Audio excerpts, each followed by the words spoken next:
सामने आ रहे हैं और कहा जा रहा है कि बातचीत सब कुछ हो चुका है, बस औपचारिक तौर पर ऐलान बाकी है। एक बड़ी खबर आपके सामने रखने जा रहे हैं। मुख्यमंत्री के आवास के बाहर सुरक्षा बढ़ा दी गई है। गोपाल मंडल लगातार धरना पर बैठे हुए हैं। मुख्यमंत्री आवास के सामने बैरिकेडिंग की गई है और बैरिकेडिंग को पकड़कर काफी देर से गोपाल मंडल बैठे हुए हैं। और देखिए, अब आपके सामने हमने तस्वीरें रख दी है। गोपाल मंडल धरना दे रहे हैं। सीएम आवास की सुरक्षा बढ़ा दी गई है। ये देखिए, यहाँ पर सुरक्षा के मद्देनजर उनको हटाने की कोशिश की गई क्योंकि उनकी स्थिति भी ठीक नहीं लग रही थी। यहाँ पर आप देख रहे हैं कुछ लोग उनको संभाल रहे हैं और कहा जा रहा है कि वो अपना धरना खत्म कर दें, लेकिन इस मूड में वो दिखाई नहीं दे रहे हैं। सुरक्षा घेरा वहां पर बढ़ा दिया गया है और तस्वीरें लगातार आपके सामने हैं।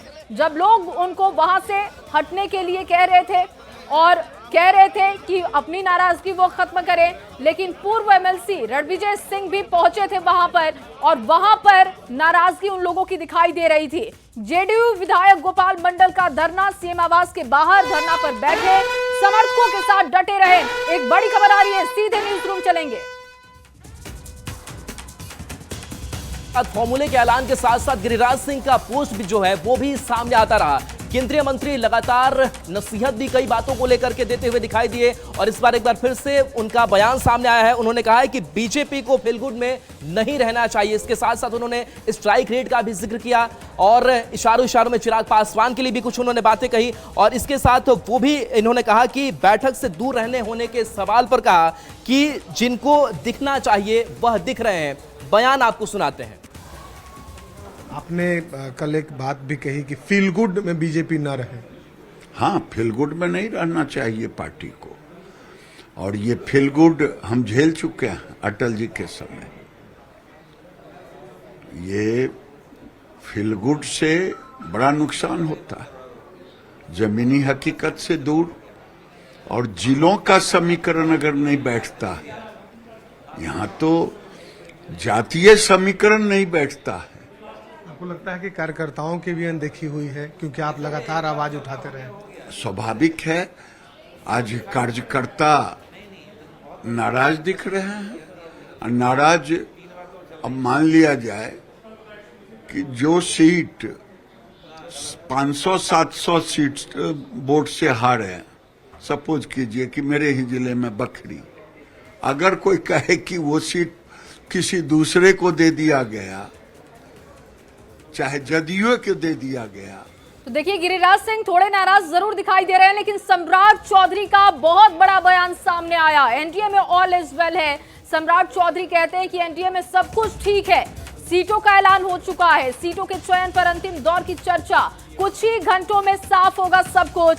ये देखिए, ये पोस्ट किया है उन्होंने और लिखते हैं कि एनडीए दलों में सीट संख्या का विषय सौहार्दपूर्ण बातचीत में पूरा हो चुका है।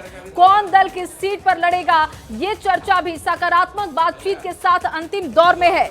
मोदी जी और नीतीश जी के नेतृत्व में एनडीए के सभी दल एकजुटता के साथ पूरी तरीके से तैयार हैं और एनडीए में ऑल इज वेल है। उनका पूरा बयान आपको सुनवाते हैं।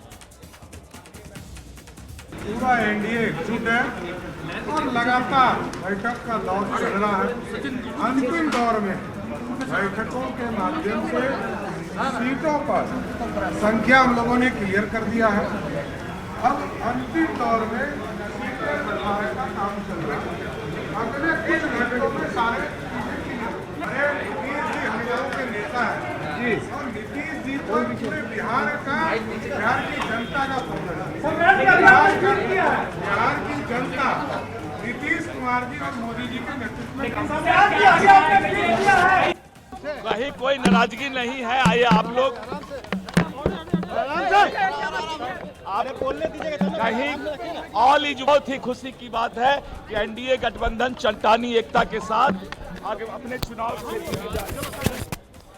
तो देखिए, जो भी तमाम बड़े नेता हैं बीजेपी के, उनका कहना है कि एनडीए में ऑल इज वेल है। नाराजगी की कोई खबर नहीं है। दिल्ली में एनडीए की सीटों का फॉर्मूला फिक्स करने के बाद बिहार के दोनों डिप्टी सीएम पटना लौट आए हैं। एनडीए में सब कुछ तय हो चुका है। ये बयान लगातार दिया जा रहा है। सीटों का चयन भी 99% पूरा है। 1% बात करनी बाकी है, वो भी हो जाएगी जल्दी। सभी एकजुट होकर लड़ेंगे चुनाव। 2025 में एनडीए की सरकार बनने जा रही है। भरोसा दिखाया जा रहा है। विरोधियों की जमीन हम हिला कर रख देंगे, इसकी जानकारी दी जा रही है। लगातार कहा जा रहा है कि एनडीए में सब ऑल इज वेल है। और ये देखिए, आपको दिखा रहे हैं, ये पोस्ट किया गया है जिसमें आप देख रहे हैं चिराग पासवान का पोस्ट है, उपेंद्र कुशवाहा का पोस्ट है, इसके साथ ही सम्राट चौधरी का पोस्ट है। और कहा जा रहा है कि एनडीए दलों में सीट संख्या का विषय सौहार्दपूर्ण बातचीत में पूरा हो चुका है और किस सीट पर कौन लड़ेगा ये चर्चा भी हो चुकी है। बिल्कुल ये पोस्ट एक जैसा है और मैसेज यही देने की कोशिश हो रही है कि घटक दलों में कोई नाराजगी नहीं है, सब कुछ तय हो चुका है, फिक्स हो चुका है, बस ऐलान बाकी है।